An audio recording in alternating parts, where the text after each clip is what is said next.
Hi everyone, Broman Jenkins here with another edition of Let's Learn. I know you're not getting tired of these at all.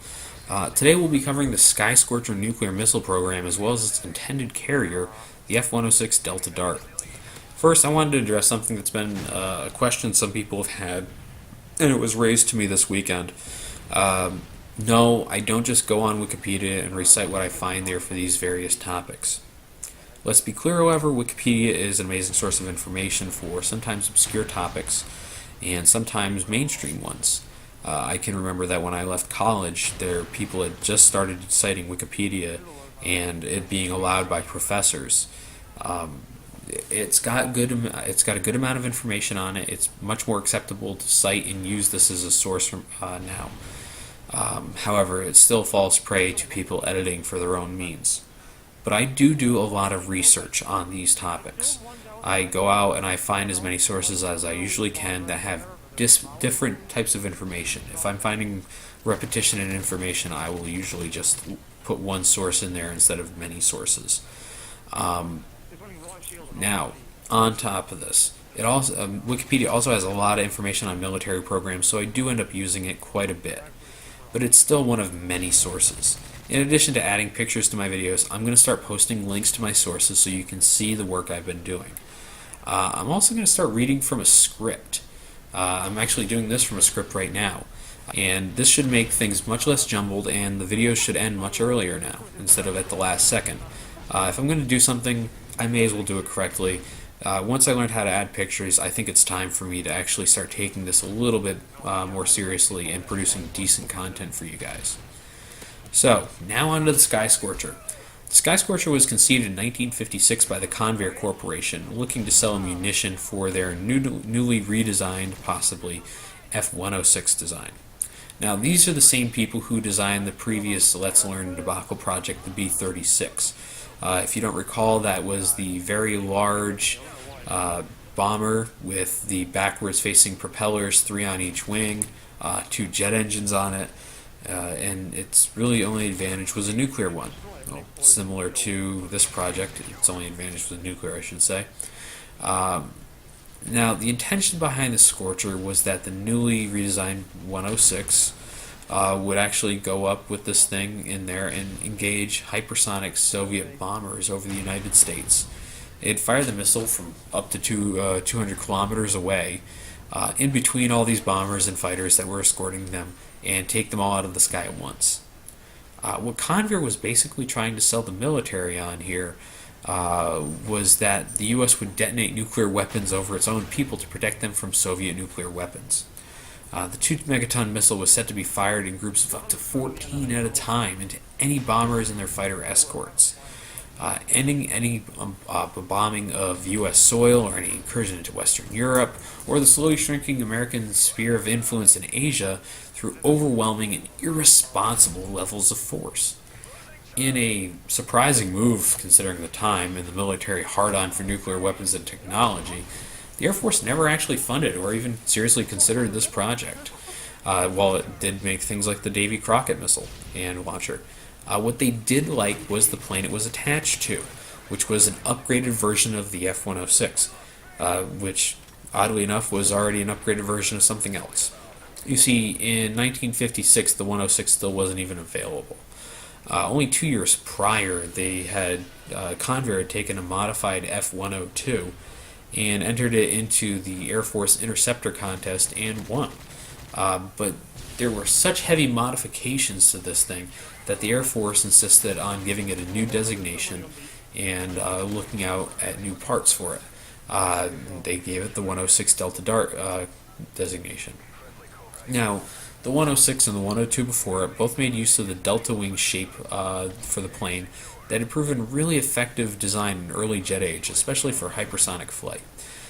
There are also use of variable geometry inlets and a single Pratt & Whitney J75 engine.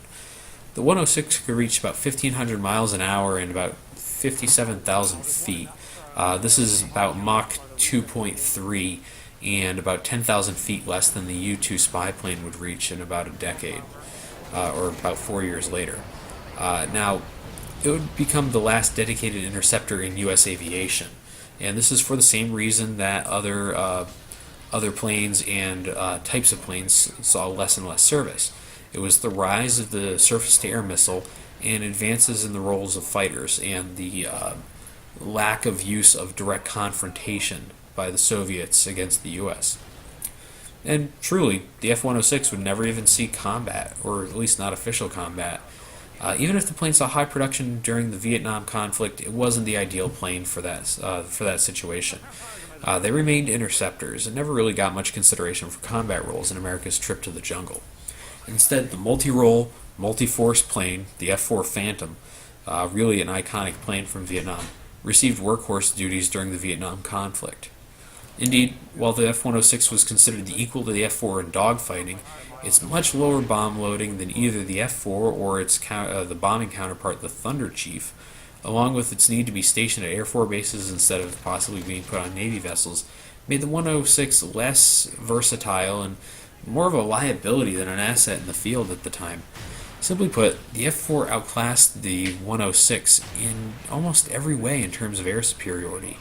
It had 2 seats, so it had a dedicated firing officer and a flying officer, so not one person running both things.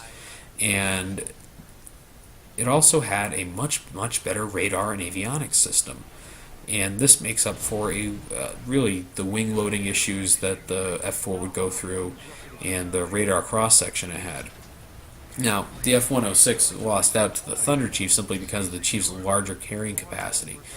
However, in 1973, the F-106 would still get a Vulcan cannon added to the nose. This is really thanks to the lessons Vietnam had for us that showed that close air support was still necessary in the modern Air Force. Now, eventually, the F-106 would become cannon fodder for new pilots as drones after serving in the Air National Guards all over the country until about the 1980s. What makes the F-106 interesting and worth our time for this is what started. It really started off as a 1,000-order plane and ended up getting less than half that and never saw dedicated combat service in its entire career. However, there are some really important factors that the 106 carried on or introduced to us in some ways. For example, the delta wing design. You could almost say they perfected it. They kept a very small fuselage and increased the wing size and wing-tip ratio, and it's just an important step in the design of modern jet aircraft. And while it wasn't the first jet to use the delta wing design, it's possibly the most stunning and iconic example of the long, thin delta that we talk about when we talk about delta wing design. It produces favorable lift and drag numbers, and it lets the plane ride its own shockwave, really. And this helps increase its climbing ability, and we see it today in planes like the F-22 and its confused younger brother, the F-35. Indeed, the F-4 Phantom, the Thunder Chief, the F-15, and the F-16, F-18, and even the non-produced F-20 all made use of delta wings in some fashion or another. Now, while the fuselage design and internal capacity requirements for the F-22 and F-35 have made an overall design change to what a delta wing looks like today, you can still see the delta wing influence there.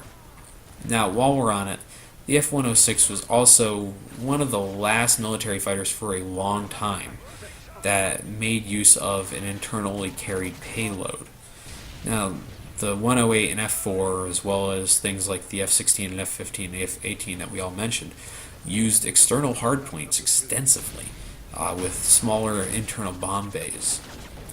Now, the last air superiority fighter we produced was the F-22, and it, like the F-35, once again, carries all of its ordnance internally to decrease its radar profile. Now, while the 106 actually did this for aerodynamic reasons, the point stands.